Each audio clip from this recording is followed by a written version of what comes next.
Pesawat penumpang jenis Fokker 50 tergelincir ke garis pantai saat melakukan pendaratan darurat di Bandara Internasional Aden Abdul di Mogadishu, Somalia. Sebelumnya pesawat mengalami masalah teknis sekitar 15 menit usai lepas landas. Saat berupaya melakukan pendaratan darurat, pesawat terus bergerak melewati landasan pacu dan tergelincir dari landasan hingga berakhir di garis pantai. Beruntung, meski salah satu sayap pesawat patah, bagian lainnya tetap utuh. Sebanyak 50 penumpang dan 5 awak pesawat berhasil evakuasi dari pesawat dalam keadaan selamat. Penyebab kecelakaan diselidiki oleh otoritas Somalia.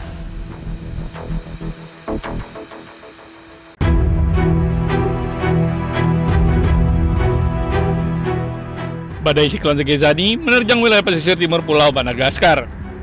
Siklon Gegezani mendarat dengan kekuatan angin yang mencapai puncaknya hingga 250 km per jam. Badai dahsyat ini meninggalkan jejak kehancuran yang mengerikan dan merusak ribuan bangunan di kota pelabuhan Toamasina. Toamasina, kota terbesar kedua di Madagaskar, dilaporkan mengalami dampak paling parah. Terlihat atap rumah warga terlepas dan pepohonan tumbang menutup akses jalan. Bukan Thomas yang tengah biktima kami pendaluban di Gegezani, de simba berajabi, tukang jabi, bola polisi, ranu kuau, tapcang jabi, afakabi, raja kefanangan tau, simba de mies kan fangampi fu ngajanga chika de tanga kwa chika bo ireseng si fangampi amleza misi.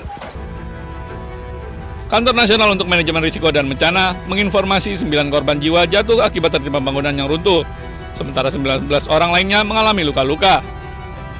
Otoritas mengeluarkan peringatan banjir dan longsor di sejumlah wilayah, saat pemerintah fokus pada penanganan darurat.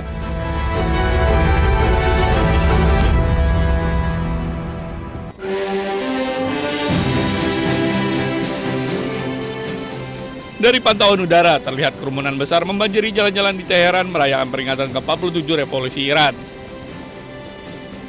Media pemerintah melaporkan aksi berlangsung serentak di berbagai kota, dengan pusat perayaan di lapangan Azadi, Teheran.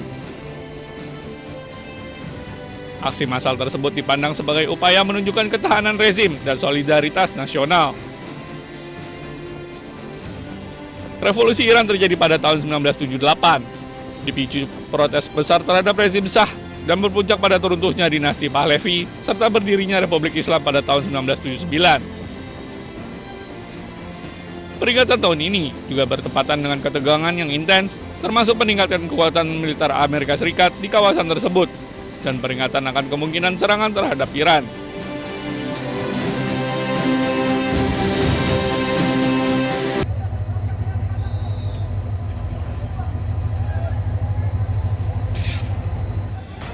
Ribuan warga Bangladesh memadati stasiun kereta api Kamalapir di Dhaka Rabu siang waktu setempat.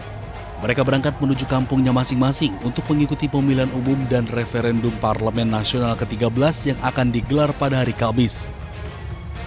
Nampak peron stasiun dipenuhi penumpang, mereka berebut naik ke gerbong kereta yang sudah penuh sesak. Sejumlah warga bahkan rela duduk di atap atau bergelantungan di sisi gerbong demi menempuh perjalanan jauh menuju wilayah pedesaan. Bagi banyak pemilih, pemilu kali ini dinilai sebagai momen bersejarah. Pemilu ini menjadi yang pertama sejak berakhirnya 15 tahun kepemimpinan Sheikh Hasina. এবারে ভোটটা হচ্ছে আনন্দ, মানে ঈদের মতন আনন্দ হচ্ছে, সবাই একসাথে যাচ্ছি, প্রায় দেশের সকল মানুষ দেশে যাচ্ছি, অনেক আনন্দ হচ্ছে। জীবনের প্রথম ভোট, আমি ভোট জিতে যাচ্ছি, মানে আনন্দ, অনেকটা অনুভূতি, আলাদা একটা অনুভূতি, যে অনুভূতি মানে বলায় প্রকাশ করা যাবে না। Meski tingginya antusiasme pemilih, laporan kekerasan sejak Selasa malam memunculkan kekhawatiran soal keamanan pemungutan suara. Pemilihan Parlemen Nasional ke-13 dan referendum konstitusional akan berlangsung di 299 daerah pemilihan pada hari Kamis dengan hasil lengkap diperkirakan pada Jumat sore.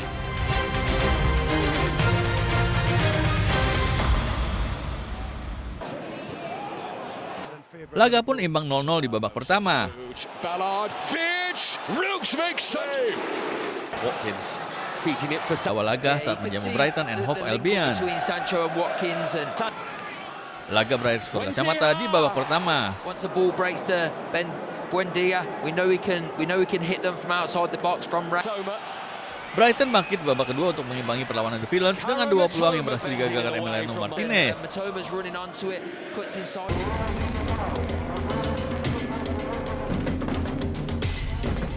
Kerusuhan besar pecah di ibu kota Tirana, Albania. Demonstran melempari gedung pemerintahan dengan kembang api, petasan, dan molotov.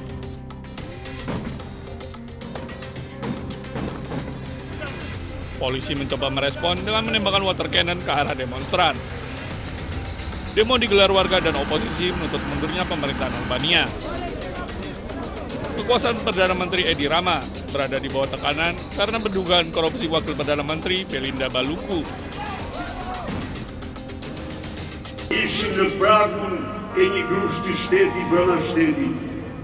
Edi Rama prej 2 muajve përdori gjithë pushtetin e ekzekutivit për bllokimin e prokurorisë dhe presionet të gjitha llojeve ndaj gjykatës kushtetuese për të mbrojtur bashkëhajdutën e 50 milion eurove në tunelin e Llogaras, për të mbajtur në detyrë bashkëautorën e vjedhjeve të qindra milion eurove.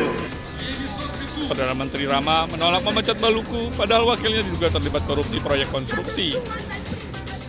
Pada November lalu, jaksa penuntut mengklaim Baluku telah ikut campur dalam kontrak pengadaan pemerintah.